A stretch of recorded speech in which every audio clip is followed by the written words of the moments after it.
Here's today's workout plan.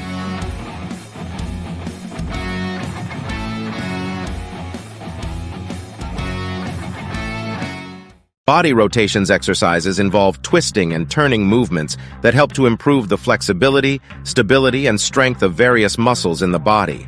It targets the muscles and joints of the back, hips, and shoulders, helping to improve their range of motion. Also, movements engage the abdominal and oblique muscles. Up next, exercise. The inchworm exercise is a full-body movement that is typically used as a warm-up or mobility exercise. It involves walking the hands out into a push-up position, then walking the feet forward to meet the hands, and repeating the movement. Here are some benefits of the inchworm exercise. It engages multiple muscle groups. Up next, exercise. Leg kicks can help to improve cardiovascular endurance by increasing heart rate and oxygen consumption. They work the lower body muscles, including the quadriceps, hamstrings, glutes, and calves.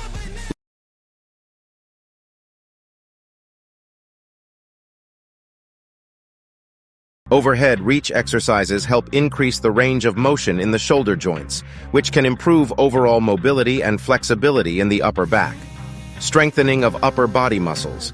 Overhead reach movements work the deltoids, trapezius, and other upper body muscles, helping to increase strength and tone. Side bends exercise is a type of exercise that targets the oblique muscles, which are located on either side of the abdomen. Here are some interesting benefits and facts of side bends exercise.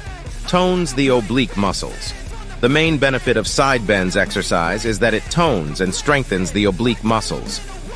Slow burpee exercise can help to build muscular endurance in your legs, core, and arms. It is a great way to improve your heart health as it involves high-intensity movements and full-body workout. Slow burpees burn calories and can help you shed extra pounds faster than other exercises.